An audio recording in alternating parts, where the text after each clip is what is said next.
यहाँ पे श्राद्ध कोजागिरी पूर्णिमा का दिन है।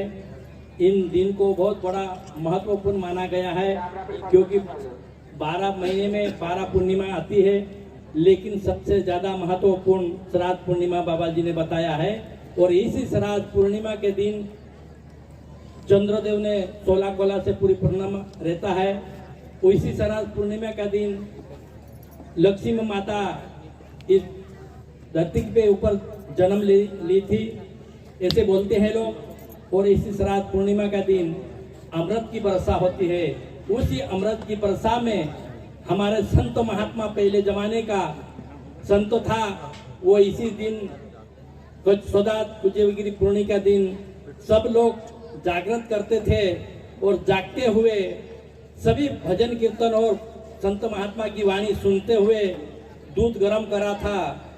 और ऐसा संत पहले महत्वपूर्ण दूध गर्म करते हुए एक झाड़ के नीचे गर्म करे थे बोले, क्योंकि वो बड़ के नीचे गर्म करे थे और बड़ के पेड़ के नीचे दूध गर्म करे। और बड़ के पेड़ के ऊपर जो नाग देवता था उनका जो विष इन दूध में गिरा था। तो संतों ने तो नहाने चले गए थे, क्योंकि यह नदी पास में थे। इस नदी के किनारे नहाने चले गए थे और नहा के आके शुद्ध होके इन दूध को अमृत पीने वाले थे।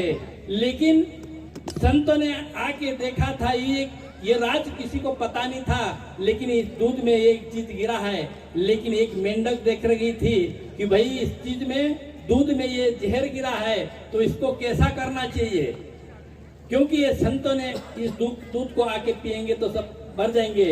इसी कारण से वो मेंढक ने उस दूध में गिरी और सारा संत आके देखे तो ये दूध तो हमारा शुद्ध हो गया, अब इसको क्या करना है, किस कारण से। तो उन्होंने संत महात्मा ने संत इस श्राद्ध कोजागिरी पूर्णिमा की शक्ति से और इस श्राद्ध कोजागिरी पूर्णिमा के दिन जो अमृत गिरा था, वो अमृत जो जहर को भी अमृत बना दिया था, वो संत महात्मा आके उसको देखे कि भाई ये कूदी तो क्यों कूदी, किस कारण से कूदी। संत के पास जिस शक्तियां थी उसी शक्ति से उनको एक छोरी बना दी और छोरी बना के पूछे थे कि भाई तू यहाँ कूदी तो क्यों कूदी। तो बोले संत, क्योंकि एक जान अगर जाती हो तो जाए, लेकिन हजारों संत की जान बचेगी, इस कारण से मैं इस चीज को देख के कूदी हूँ। संत पास जो शक्तियां थी उसी शक्ति से वो जहर को अमृत बनाया और सारा संत को वो अमृत पिलाया और सारा संत वो अमृत पीकर सब संत अमर हो गए। और अब आज भी वो चीज इस धरती के ऊपर आज अमृत ऊपर से बरसने वाला है और यहाँ से नीचे से जो धरती का जो अमृत है वो भी हमारा संत समाज के लिए संतों ने हमको दिया है, वो सबको मिल रहा है। इसीलिए हमारे तो चारों तरफ अमृत ही अमृत है, क्योंकि ये ऐसा मौका हमको बार बार नहीं मिलेंगे। ऐसा मौका हमको श्राद्ध पूर्णिमा का दिन मिलता है और जो श्राद्ध पूर्णिमा का दिन जो दूध पीता है वो जीवन हमारे जरूर अमर करता है, जीवन में हमारा जरूर उन्नति होती है, जीवन में जरूर अच्छाई आती है। एक समय में कहते थे कि सुखदेव मुनि और राजा परीक्षित जी को सुखदेव मुनि ने एक इसी से सत्संग सुना रहा था। सत्संग सुनाते सुनाते सुनाते इनको आकाश से जो अमृत कलश लेके देवता इस सत्संग में आया थे और सत्संग में आने के बाद उन्होंने कहा कि भाई इन्हीं सत्संग में अमृत कलश लेके आया है, लेकिन क्योंकि वो तो अमृत है, लेकिन इन सत्संग में लेके क्यों आया। तो राजा परीक्षित ने उनको पूछा कि भाई सत्संग में तुम क्यों आए हो।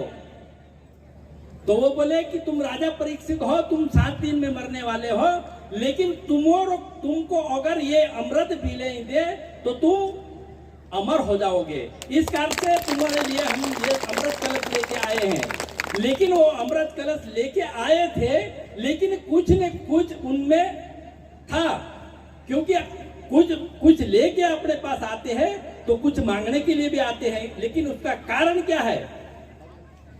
तो उन्होंने पूछा कि भाई इस सत्संग में आने का कारण क्या है। तो ये सत्संग में राजा परीक्षित को अमृत पिलाने के लिए और पूरा संत भाई को अमृत पिलाने के लिए वो अमृत कलश लेके आए हैं। लेकिन देवता लोगों में अमृत कलश इस धरती के ऊपर आए हैं, तो इसमें क्यों आए हैं?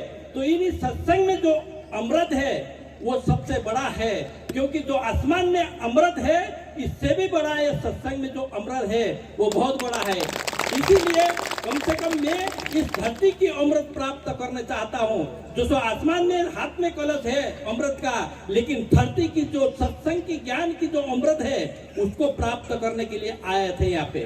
और तो सुखदेव मुनि ने कहा, जो सो राजा परीक्षित ने कहा कि भाई अमृत तुम्हारे हाथ में है, लेकिन इसमें क्या कारण है, क्योंकि इसमें क्या फर्क है?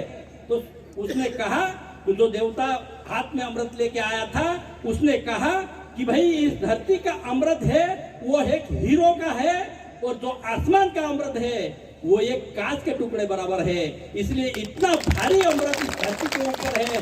जो सत्संग में मिलता है वो अमृत होता है, जो सत्संग में मिलता है वो हमारा जीवन में अच्छाई करता है, हमारा जीवन में उन्नति लाता है, हमारा विचार को ठीक करता है और हमारा ज्ञान को बढ़ाता है, हमको उन्नति के ऊपर ले जाता है। हम भजन सत्संग करने का हमको क्षमता मिलती है, इसीलिए हमारा जीवन में अच्छाई, जो अच्छा काम करने का मौका और मिलता है। ऐसा अमृत आज तक देवता लोग भी ऐसा ये सत्संग कर, जो सत्संग के ऊपर जो अमृत बहता है इसको लेने के लिए भगवान और देवता भी इस धरती के ऊपर तरसते हैं। लेकिन हमको तो सत्संग में गुरु वंश सिंह बाबा ने इस अमृत प्याला पिलाने के लिए, ये एक तो अमृत प्याला है, ऊपर से ये सत्संग का प्याला है, ऊपर से सत्संग की गंगा में नहाना है। ऐसा हर तरीके के लिए हमारा फायदा ही फायदा है। इसीलिए हम बहुत भाग्यशाली है कि हम इस समय पे हमको ये सब प्याला मिला है, ऐसा अमृत प्याला मिला है, ऐसी श्राद्ध पूर्णिमा मिली है, ऐसी संत महात्मा की दर्शन करने का मौका मिला है। ऐसा बहुत बहुत चीज हमको प्राप्त हुई है इस कारण से, क्योंकि आज हम यहाँ बैठे हैं, लेकिन किस लिए? कि भाई जो सत्संग की गंगा बहती है, जो सत्संग की बात होती है वो हमारा आचरण तक पहुंचती है और हमारा आचरण को ठीक करती है। इसीलिए सत्संग को बैठना जरूरी है, सत्संग मिलना बहुत भाग्यशाली है और सत्संग मिलना जरूरी है, क्योंकि